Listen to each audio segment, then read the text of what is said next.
Boy, do I have the recap for y'all today. So, it has been a few days. This past weekend, I was camping, and so I was not recording, and nor was I closely following the games. However, I have some very exciting games to show y'all today. So, it was round 8 and round 9 this past weekend, and then Monday was round 10. I'm going to show you one game from Saturday's game, which was round 8, one game from Sunday's game, which was round 9, and then I'm going to show you all 4 games from yesterday, Monday, so, which was round 10. Y'all, so just a little preface, on Saturday, so I was camping, and I didn't really follow the games. I didn't look at anything until, like, later on in the night. I was like, oh, I want to see who won. I opened this specific game that I'm about to show y'all, and I literally thought that I was in, like, the Twilight Zone. I was like, what? What just happened? Like, what I'm about to show you is one of my favorite games so far of the tournament. Let's just jump right into it. It is between Tanzania with the white pieces versus Lei Tingzhe with the black pieces. It's fucking wild. Let's jump in. Welcome to the candidates. We have 3 different rounds that we're going to recap today. It's going to be wild. It's going to be exciting. And some of these games are some of my favorites that I've seen all tournament. Let's just go. It's so exciting. I'm really excited to talk about it. If you can't tell, I can't stop smiling. It's really great, and I love this game. This game is bonkers. It's gonna go off the walls. This game is crazy, y'all. Okay, so after round 7, this is round 8. The players have hit the halfway point, so it kind of is like a new tournament has started, and everybody's gonna play each other again. This is a double round robin, so everybody plays each other twice, and we are just now hitting the second half of the tournament. So basically, everybody who is a compatriot of another person in this tournament is gonna play each other for this specific round. So Tan versus Lei, Goryachkina versus Lagno, and then Vaishali versus Humpy. And then the other 2 who are not compatriots but are the only other 2 play each other as well. So this game, let's just jump right in. We have Tanzania with the white pieces versus Lei Tingzhe with the black pieces. Let's go. D4, D5, Knight F3, Knight F6, Bishop to F4. A London. A London in the candidates? All right. C5, Lei loves to play this break. This is something that she does all the time. She loves to play C5, whether it's a Queen's Gambit, whether it's a London, apparently. She loves C5. E3, Knight C6, and the players develop.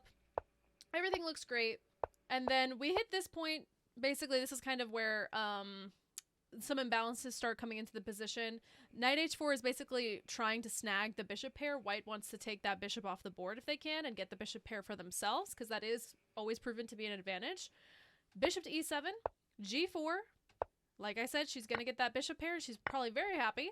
And then after she develops, A6, H4.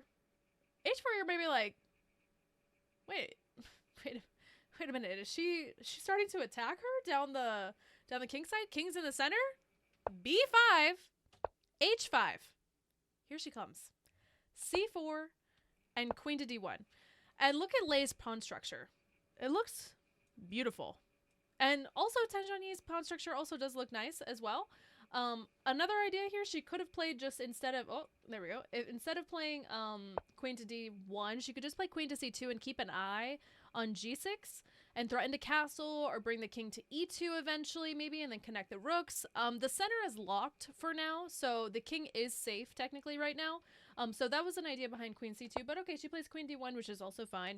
Queen to D8, Rook G1, G takes H5, G takes Bishop D6, and the players start a repetition.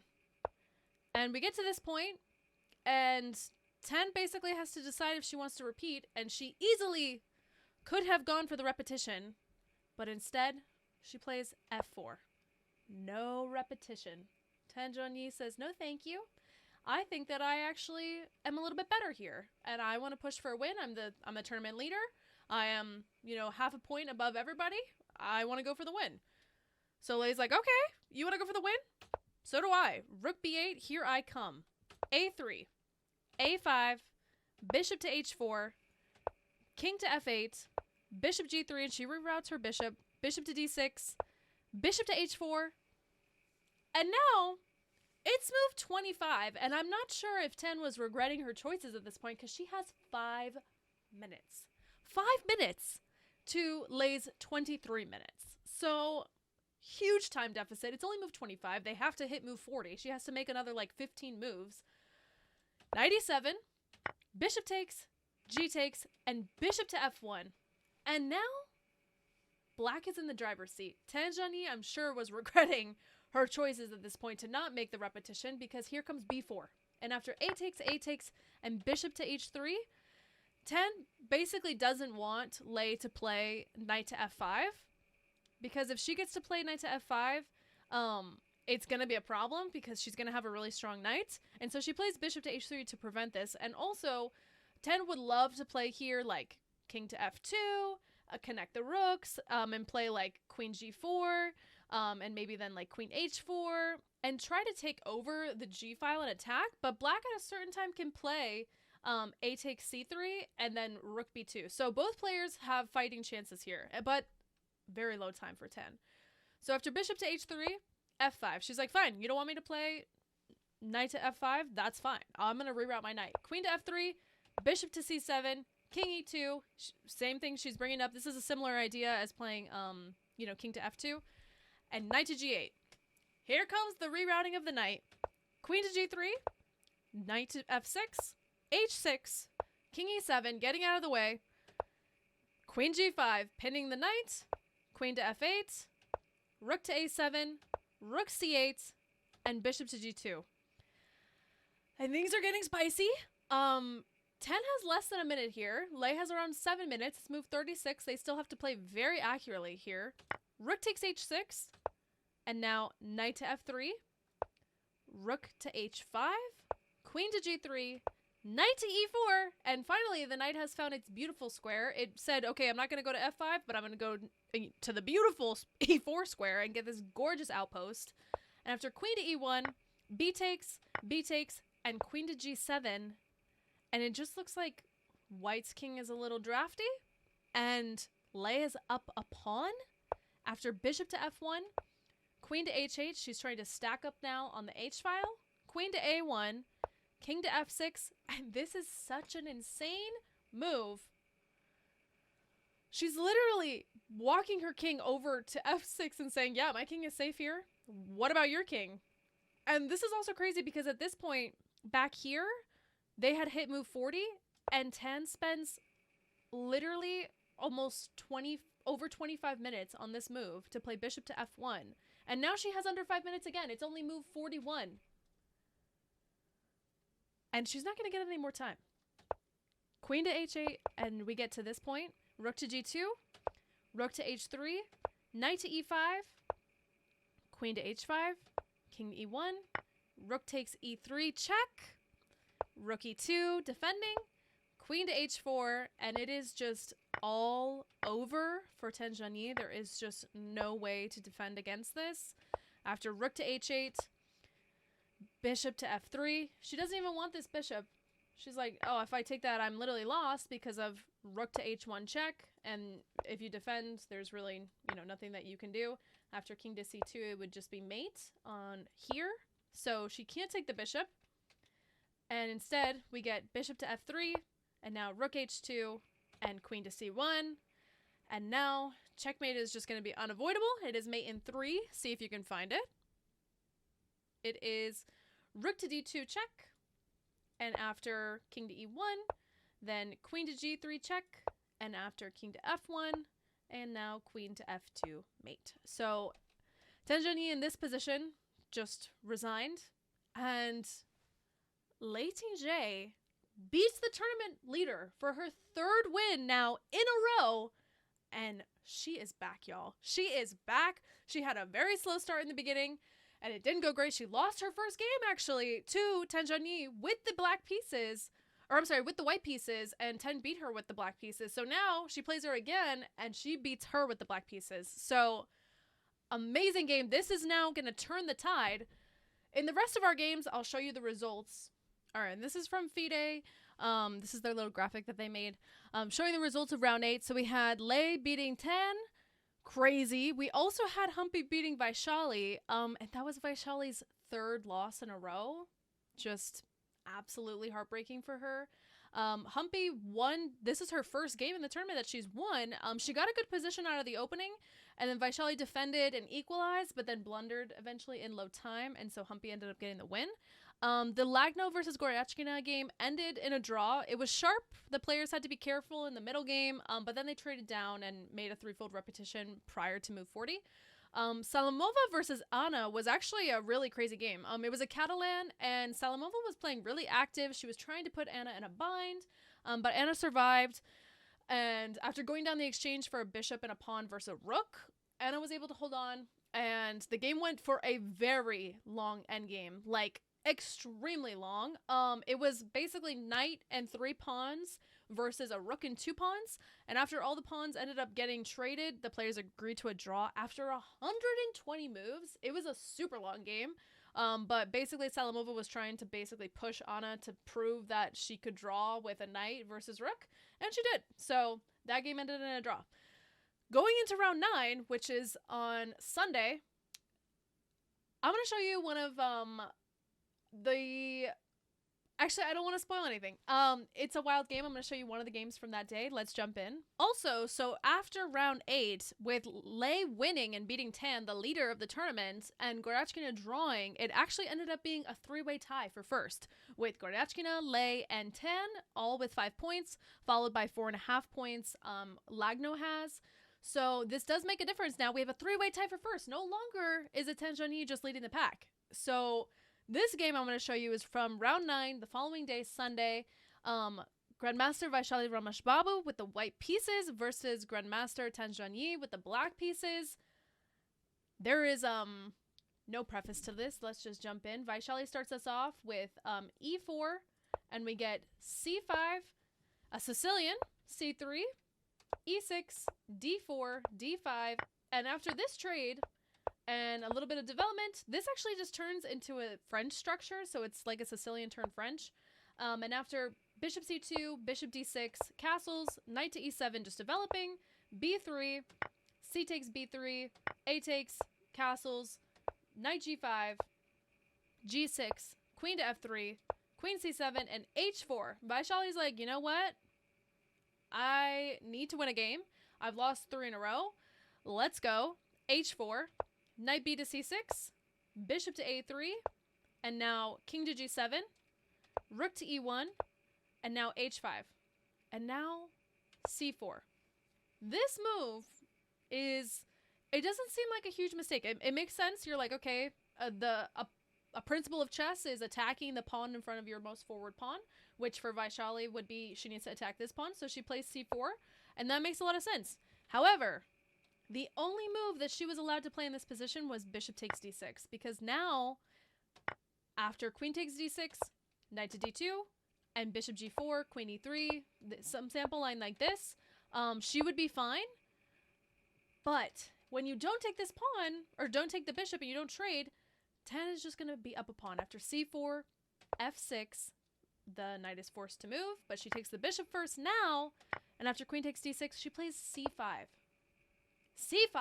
She moves her queen, and now the knight finally moves, and after knight takes d4, the pawn is gone. And Tan has just won a clear pawn. Vaishali has 14 minutes. It's move 19. Horrible time trouble. Tan has 37 minutes, and after queen to e3, knight takes c2, and queen takes e7, rook to f7, and Vaishali resigns because her position is just absolutely horrendous. If she takes this way, after rook takes c7, she's just going to go down the exchange. After, say, like, I don't know, you can move your rook if you want, to, like, say something like this, and the knight is just going to take. And it would be absolutely atrocious because if you don't remember earlier, she has already lost a piece and a pawn. So pretty rough game for Vaishali. She got absolutely destroyed in 21 moves. Just a really rough game for her. Super rough. Here she lost this was the point where she lost the bishop. So in this position, Vaishali blundered, and she played queen to e3 and then allowed this, and It was just really bad, and she resigned in this position. She got absolutely destroyed in 21 moves by Ten Zhongyi. Ten Zhongyi takes the full point now. And let's look at the standings after round 9. All right, so after round 9, and the only decisive result being between Tan and Vaishali, Ten Zhongyi takes the lead again because the game between Muzichuk versus Goryachkina ended up being a draw. The synopsis I'll give you, Muzichuk basically sacked 2 pawns and then came up with a creative way to get the pawns back and have the bishop pair in an open position. But then she went into an endgame where she had to give up the bishop for 3 pawns, and she was able to draw as Goryachkina had a knight and a pawn versus 3 pawns. And basically, after trading the last pawn, her king was in a fine position to sack itself for, or not her king, but her knight could sack itself for one of the pawns, and then her king was going to be able to defend against the rook pawn, because as we know, rook pawn normally equals draw. So that game ended up being a draw. It was still pretty tricky, and Muzichuk honestly just defended really well. And then the game between Humpy versus Lagno and also ended up being a draw. Lagno had to be careful part of the game. It was opposite colored bishops. Humpy was putting up a nice fight with very low time, and Lagno found a very cool and difficult sequence where she allowed white to regain the pawn, but she had to do it, and it was a really nice sequence, and it was hard to find. She found it in low time. And then Humpy barely had any time for the last like 12 moves to hit move 40. Something I've noticed, the players have been getting into huge time trouble this whole entire tournament. So it's made for a fun ending, getting up to move 40.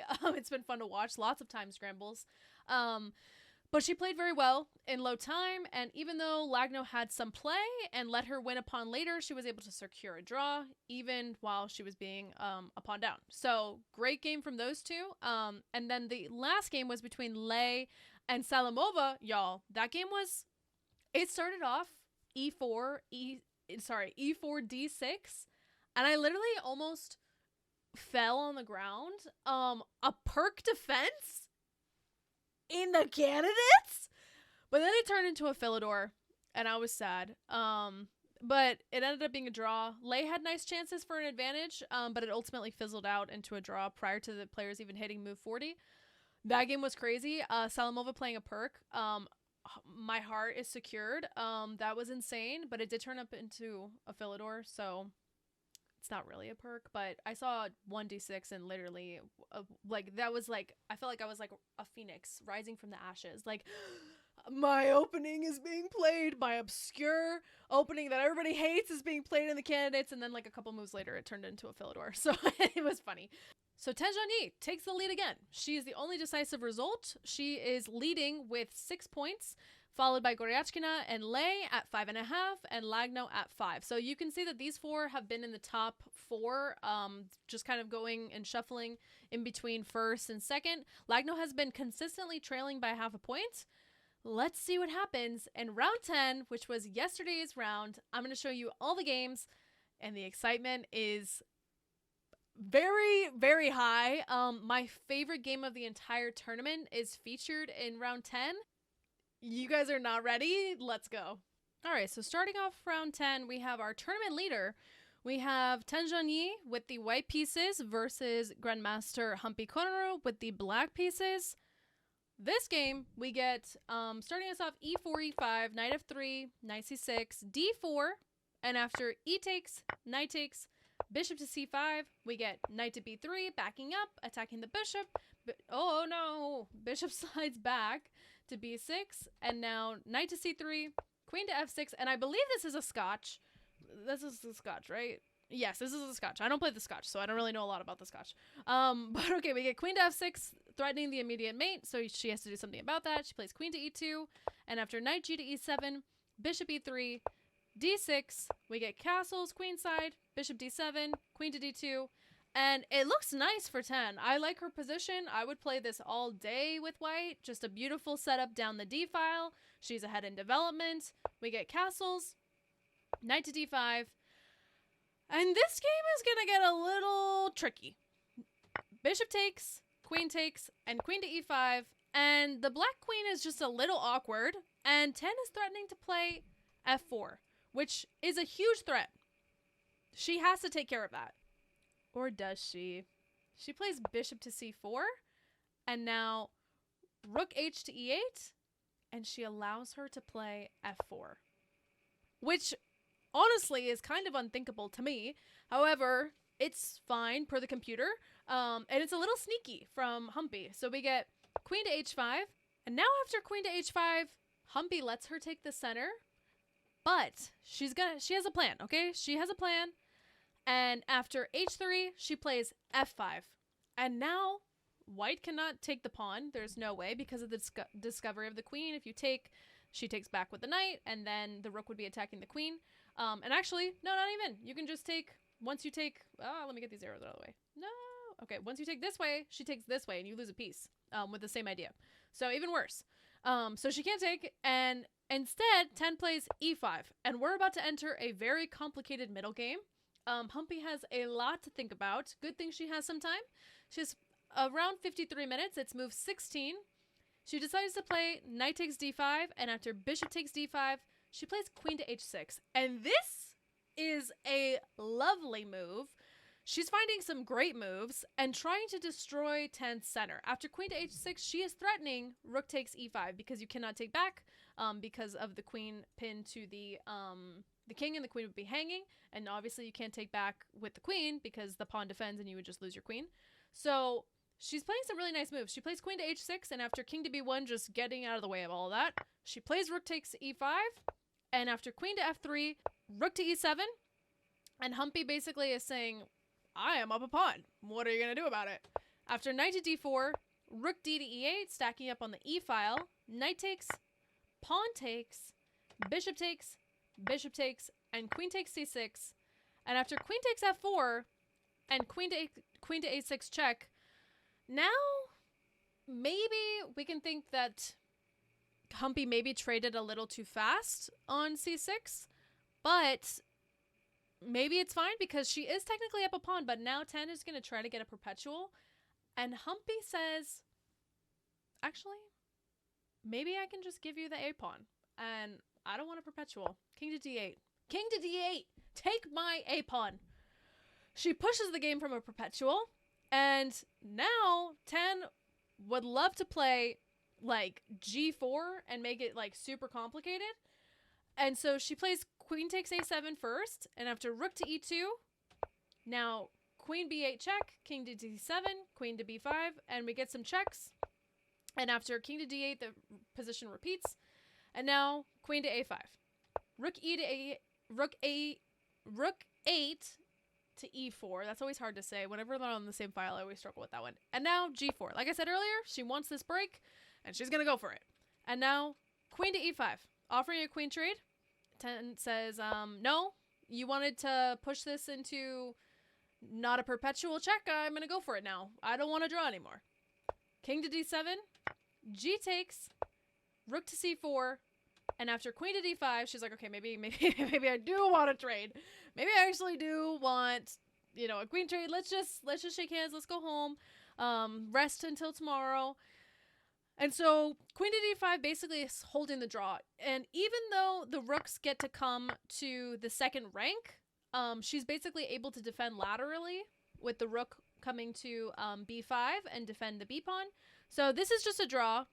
And this is move 35. The players play on for a little bit, and they hit move 40 here, or here. Now they've hit move 40, and 10 has basically been able to win her pawn. And now the game goes on for another, after a trade of rooks, it goes on for like another 30 moves, and the players push this into, this is still a draw, everything's a draw. Even though 10 is down a pawn, she has this beautiful pass b pawn. And she's able to win this pawn, and basically 10 is going to set up a Philidor position to draw, and after here, yeah, she sets up the Philidor position to draw, and this game was a draw. After a really long time, that maybe this didn't need to go on forever, but it did. It went on for like way longer than I thought it was going to. Even the commentators were like, I thought this was going to be a draw an hour ago. They're still going. So kind of a intense game between these two. Definitely a sharp middle game that was complicated. The players both had to think about what was going on and really try and make sure that they were playing accurately, and they did.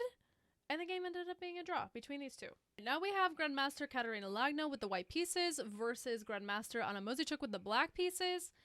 Muzychuk has been having a tough tournament. She had like 3 games in a row where she was just winning and she wasn't able to convert and ended up drawing. So she's actually a lot lower in the standings than I think she would have been if she was able to obviously convert those other games. So a bit of a heartbreaking tournament for her. She's had lots of positions where she should have won, and then she lost a game after 3 winning positions that went to draws, and then she lost that 4th game. It was a mess. So she's having a hard tournament. Lagno has been playing very solid. She's been making a lot of draws. She has not lost. So she's definitely doing something right. So we get a Roy Lopez from these two. And she ends up taking the pawn on e4. This is known, even though she's losing a pawn, she's going to regain it back just now. D takes e5. And after bishop e6, c3, bishop to e7, she slides her bishop back to c2. And now bishop g4, a4, b4, h3. Bishop slides out of the way. And the bishop actually goes back to b3 because it makes sense. Why not? Now knight takes e5. And she cannot take back with the knight because her queen would be hanging. And so instead, she plays bishop takes d5 first. And after bishop takes f3, g takes f3. And she's saying basically that Anna is basically saying, I'm fine with you taking my rook for the bishop. I'll go down the exchange because you're going to have a horrible pawn structure and your king is going to be unsafe. So Muzychuk's like, okay, here we go. Knight to c5. And Lagno does not want the exchange sack. She says, no thanks, I'm actually going to play f4. And after c6, she slides the bishop back and she doesn't go for the exchange sack. Even though it would have been fine, she doesn't want to go for it. Queen takes d1, rook takes d1, and now after rook d8 and this trade, this is her idea. After c takes b4, now Muzychuk gets to play knight to b3. And she has a beautiful square for that knight. And after rook to a3, knight takes c1, f takes e5, and now bishop takes b4, rook to e3, king e7, bishop takes c6, getting a pawn, rook to d8, knight to c3, bishop takes, pawn takes, and now Lagno is going to have a harder time defending against the bishop for knight, even though she is technically up a pawn. It's still technically equal per the computer, but Lagno is going to have a harder time defending. So rook d3, and we get a trade of rooks, and now a5, knight takes e5, she gets the pawn back, and now bishop b7, knight to c4, she takes one pawn, Anna takes the other, and now king to f1, king d6, bishop d3, h6, king e2, king e5, and we're reaching a position where it's actually very difficult to draw this as white. So she has to be very careful. After g5, bishop to b5, and Lagno has to play very accurately. f5, bishop to e2, knight to b3, bishop to c4, knight c5, and bishop to f7 is actually really nice. She's not letting the knight ever come into e6. And after knight e4, c4, knight c5, king to f3, knight d3, king e3, knight to f4. They're just kind of circling around. And now the whole point is the c-pawn. The c-pawn is the whole idea of Lagno's counterplay. She doesn't have much counterplay. And because this is very difficult, this 3... I was going to try and point all these pawns. But okay, these 3 versus these 2 pawns and the knight is just difficult to hold. And so her compensation is the c-pawn. So knight takes h3, c6. Here we go. Because the knight's able to win 1 pawn. After king d6, bishop to g6. A really, really nice move from Lagno. Because after king takes, bishop takes f5. And after knight to f4, king e4, and we get this position where Lagno is basically going to swing her bishop at the right time over to the king side and stop the pawns from ever moving. This game goes on for a while, and she's able to put her bishop onto h5 and make a fortress. There's no progress for black to make, so Anna is just stuck here, and the players have agreed to a draw. This was move 60. It took a long time, but it was a long endgame, and they ended up making a draw. It's between our 2 youngest players. We have International Master Nurgul Salamova with the white pieces versus Grandmaster Vaishali Ramesh Babu with the black pieces. Vaishali has lost 4 games now in a row. Just very, very heartbreaking for her. She's having a really tough tournament. So at this point, she basically just needs to stop the bleeding and try and regain some rating and just call it a tournament and go home and try and figure out what went wrong. Let's see what happens between these two. We have Salamova with the white pieces. She starts us off with d4. We get knight f6, c4, g6, and I was like, are we gonna get a King's Indian? And we do not. We get a Grunfeld instead. After knight to f3, bishop g7. Vaishali also is well known for her Grunfeld. Last year she had a lot of success with the Grunfeld. She ended up getting a lot of GM's norms from playing the Grunfeld in tournaments and doing very well. So she knows a lot about this position. But h4. And Salamova says, yeah, I'm actually going to go for the kill immediately. You've lost 4 in a row. I want another win. Castles, c takes d5, knight takes h5. h5 on move 7. She says, I don't need to develop. I'm going to go kill your king. c5, h takes, and after bishop h6, we get a trade of bishops and rook to h6, knight takes c3, pawn takes, king g7 attacking the rook. Queen defends, c takes, and rook to h4. Basically, now she's threatening to play queen to h6, so she has to be a little bit careful.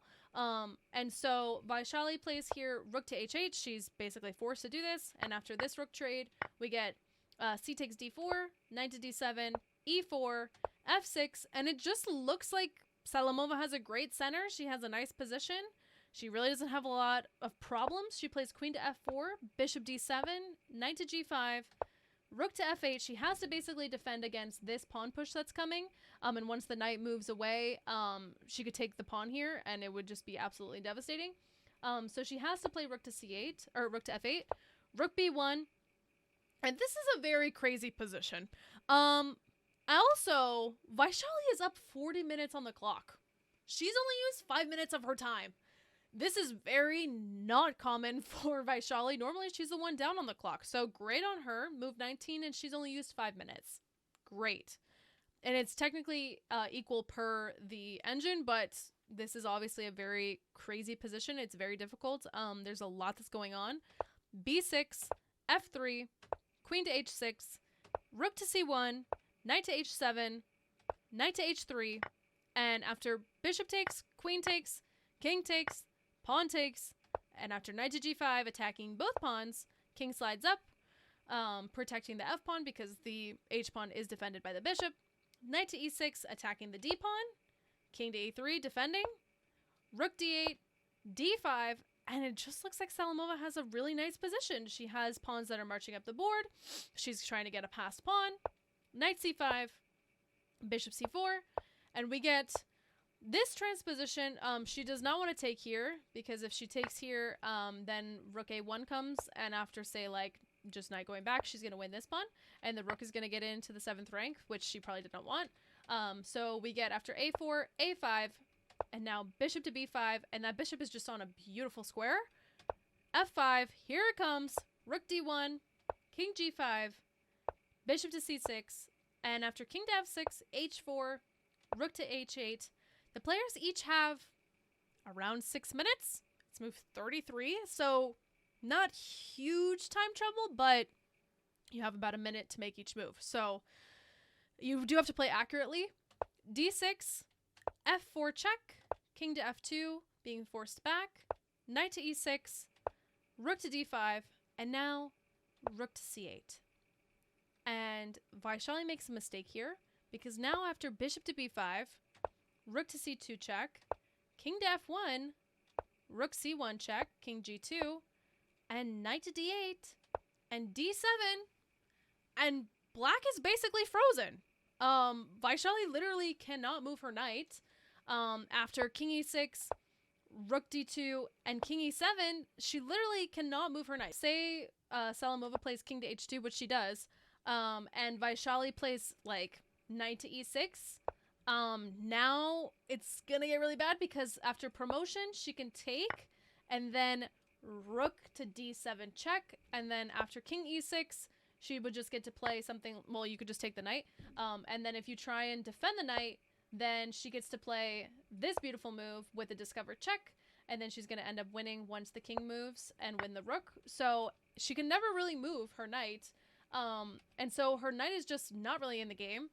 And Vaishali here plays rook c5, and now rook g2. The players have already hit move 40. It was definitely a time scramble to get up to this point. They hit move 40 here. So very, very stressful. And this is a really bad position for Vaishali because Salamova's rook is going to come in after this trade, and she's going to start gobbling some pawns. So after king e7, rook takes h5, knight to c6, rook h7 check, king to d8, and Salamova is just completely destroying Vaishali at this point. It's like +6 to the computer because this passed pawn is just like an insane pawn that's going to promote. After king to h3, she's just having beautiful technique. She has 18 minutes. Vaishali has 5 minutes. They're not getting any extra time. There's no, move to hit where they're going to get extra time. So this is it. They're just playing on increment at this point. King to c7, king g4, and she brings her king in and basically is able to gobble up one of these pawns. And Vaishali is just completely lost. She's just getting outplayed by Salamova in that low time. And now Vaishali has 2 minutes. She has literally no time, and she still has to defend this losing position. Rook takes f3, rook to h1, knight to b7, king to f6, rook e3, and now Salamova plays e5. And this move is now making the game a draw. She had roughly less than 5 minutes here, and she plays this move, which is actually a huge blunder because she needed to play something like, say, after rook to h8, then knight d8, the knight really doesn't have a lot of options, and it really has to go back. And she's basically now just going to win with the e-pawn, and she would be able to just push into this position and just, you don't even need to really, you can promote to whatever you want, because the knight's just going to take, and then she would just be completely winning here, just being up a rook. Oh, but she doesn't play this, and she has a very similar idea. She wants to win with the e-pawn. It makes sense. But it doesn't work because now knight to c5, and she lets Vaishali get some crazy counterplay after rook to h7, f3, and here comes the pawn. Vaishali's like, I have my own pawn actually that I'm going to promote, and it looks great for me because now rook e7, f2, king to f7, and now rook to h3, e6, knight b7. Here, there is a draw after just rook to h7, check, and king e8, and the players would just go back and forth. There's a draw here, but she doesn't play this. And instead she plays knight to b7 with no time. She has no time on her clock, and now this is completely winning for Salamova. She has roughly a minute, and here she just needs to play rook to e8. And after rook h7 check, the king will just go to g6. And even if you queen, she just gets to take, so it doesn't matter. And even though she would take this pawn here, it's just, she gets to defend the rook, and it's a rook versus bishop, or rook and bishop versus knight. So she would just be completely winning here. She misses this. She misses rook e8, and instead promotes the pawn. And it's now a draw again. So going from completely winning to a draw to completely winning again, and now back to a draw after king takes d8, rook d7 check, king c8, rook d1, defending against promotion, rook to f3 check, and now king g6, rook e3, king to f6, and we get a repetition of moves. And now she's like, okay, fine, I'll just go to king to e7, and I'll try and go and promote my other pawn, knight to c5. And Salamova plays here. Mind you, they're just playing off of increment. They have no time. They're getting 30 seconds each move, but they have no time. King to d6. And this is actually completely losing. Would you believe it? Here she needed to play either rook to f1, or she can just play rook to c1. After rook to c1, this also works, because she's just going to go back and forth, basically. And even after this trade, she would still get a queen, and they would actually both be able to queen, but it would just still be a draw, because it would be rook and knight versus queen, and this would still be a draw here. Woo! But instead she plays king to d6, And now Vaishali gets to play rook e3. And now bishop d7, check. And after knight takes, pawn takes with check. And king to d8, blocking the pawn from promotion. And Vaishali has a pawn that's going to promote. Rook to f1, trying to block everything. Rook to e2. And after king c6, Vaishali is going to basically be able to stop the king from ever coming in. And she's going to cut off the king. And now the king is forced to basically go back and try and maybe win the b pawns. But after rook takes d7 check, king to c6, and Salamova is just completely lost. Because Vaishali is won, she's up 2 pawns. And the most important thing is now rook to f7, and she's able to get to this beautiful square on f5. And she's able to hold both pawns and cut the king off from ever coming into the game. And so after a few moves, Vaishali plays this perfectly and is able to bring her king in. And she's going to go win those pawns. It's just completely, she's just completely lost. And in this position, Salamova resigned. It was an insane game. Going back and forth, Salamova probably saw this game after she finished. And I think she looked honestly just like in shock that she had lost this game. There was many a time that could have been a perpetual, but she didn't go for it. I think because she was just completely winning, and it is very difficult to switch your mind from going from like, oh, I'm completely winning this position to, oh no, I need to make a draw. Like that's so difficult to do, especially in low time, to switch your mind from that. And so she just fought on, and she fought on a little too long and in the wrong way, and she tried to push for the win when it was a draw, and she actually just ended up losing. So great resilience from Vaishali. She played on in a completely losing position, and it paid off for her today. The chess gods were on her side and in her favor. She breaks her losing streak finally. After 4 losses, she finally gets a win. This game is my favorite game in the entire tournament so far. Oh my god, this is a crazy game. Grandmaster Alexandra Goryachkina with the white pieces versus Grandmaster Leitinger with the black pieces. Both of these players have been trying to fight for first place. They are currently tied just right behind Tanzania. This is a very, very important game. We have Lei with the black pieces. Goryachkina has not lost, so she has been playing very solidly. She hasn't been getting too many wins, but she hasn't lost, so she's been up in the standings. This is an insane game. Let's jump in. We have d4 from Goryachkina. We get knight f6, c4, c6, knight to c3, d5, and we end up getting a Slav. And we get this position which just looks like pretty normal, kind of symmetrical, except for once we get to now bishop to b5, breaking the symmetry. And after knight to f3, knight to d7, castles, rook c8, knight e5, and everything's pretty normal here. And after this trade, everything's just fine, bringing the pieces to the center. Everybody's fighting for the c file. And now f6, kicking the bishop, bishop e7, developing, knight to a4, rook trade, and now king to f7, queen to c3, h5, and after here, basically both sides have chances to attack. Black is going to try to expand on the king side and attack over here, and white is basically going to come to the c file and try and attack down the c file and get probably a really nice knight to c5. Let's see how this unfolds. Queen d7, attacking the knight. Knight goes to b6. Queen b5. Queen c7. Queen takes b2. And after bishop to d6, this game is about to blow up. Lei is currently up a pawn, and it is move 22. Both players are going for the kill, and the engine thinks this is equal, but no way in hell is this equal. This is an insane position. Of course, the computer's like, oh, draw. Yeah, draw, but no way. This is not going to be a draw. Rook to e8, rook c1, and Lei is just up a pawn. Rook c1 is not a great move. After king g6, and the king is saying, bye, I'm going to go escape. After bishop takes, rook takes, And now queen to c5.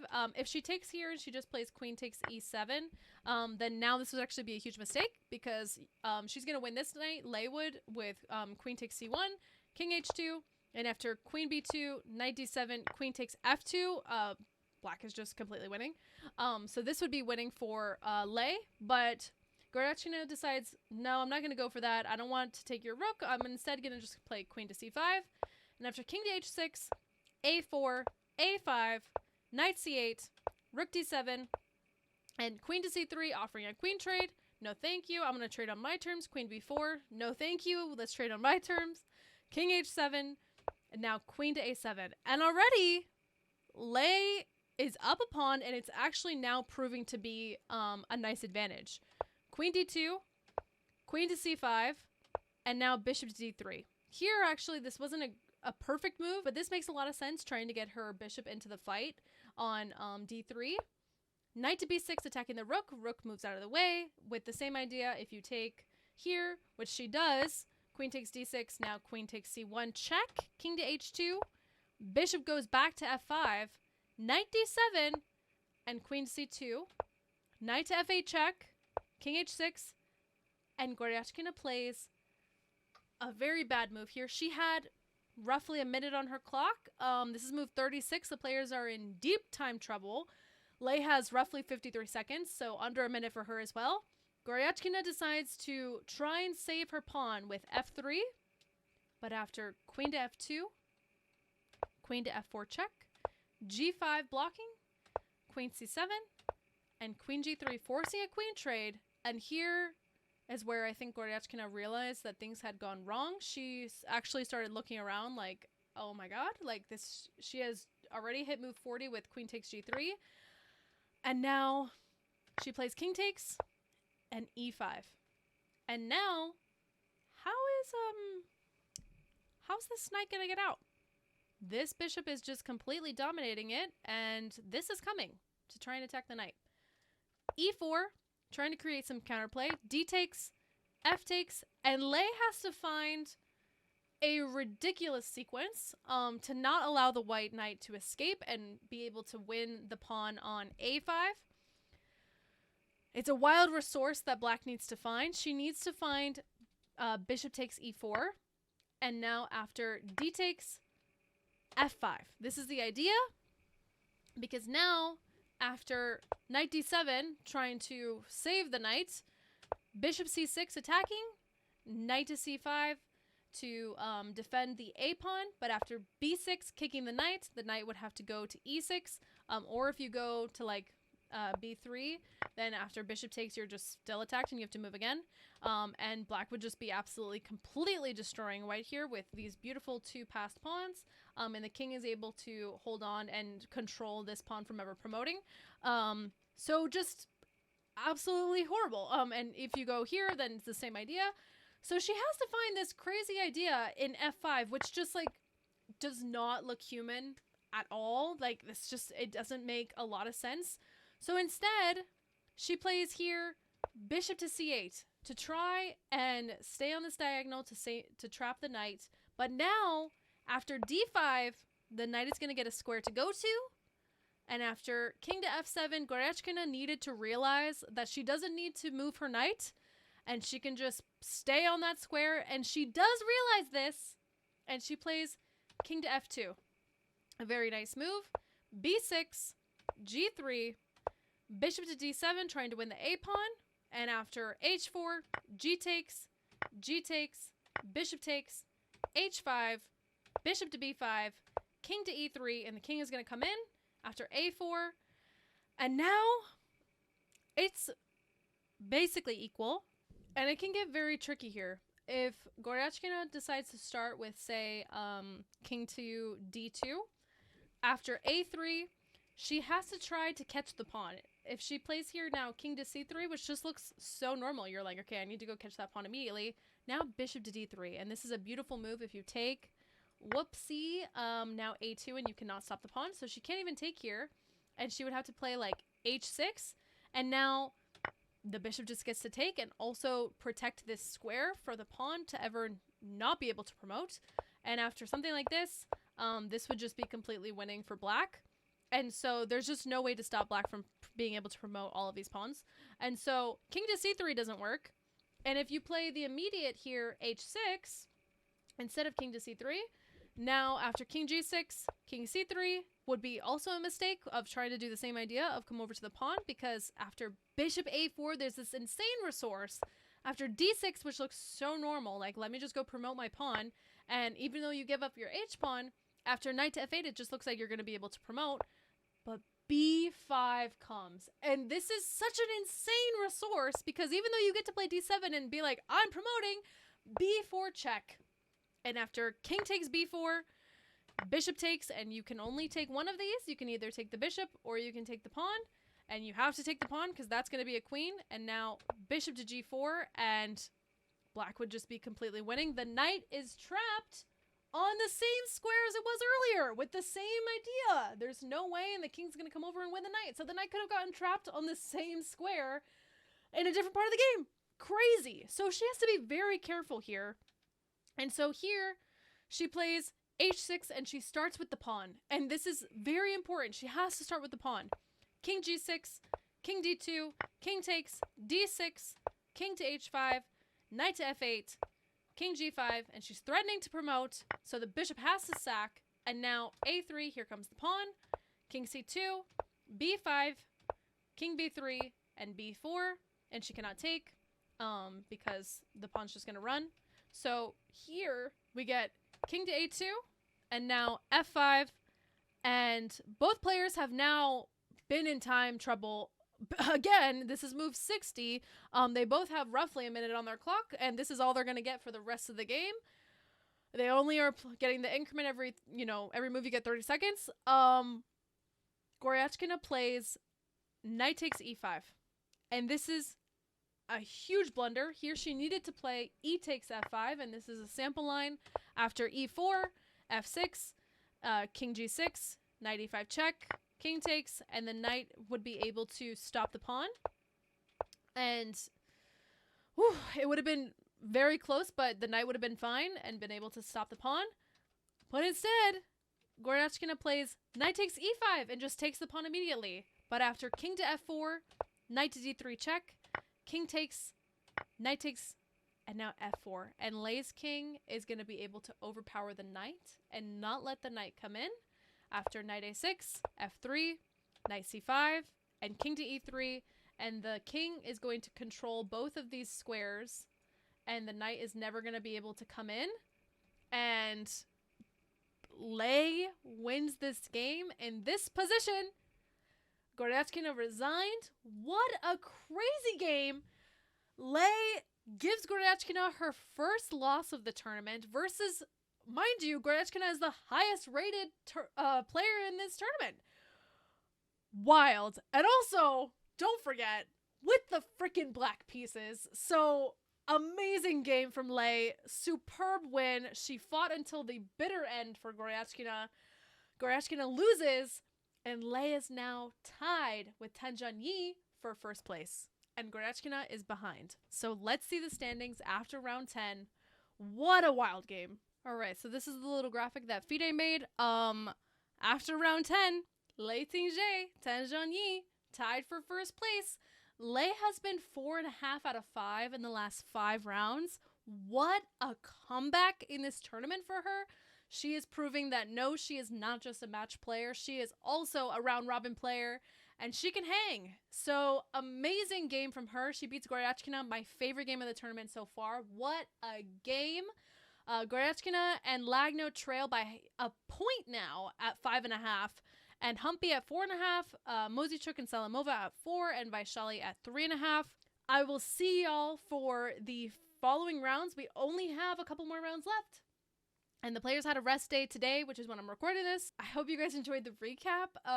Some crazy rounds, some beautiful games, and the players are providing. I'm so excited to see who takes the first place spot at the end of all of this. Let me know who you're rooting for. I'm personally rooting for Lei, so this has been an amazing turnaround. I'm very happy to see this. I hope you guys enjoyed the video. Have a wonderful rest of your day. Bye.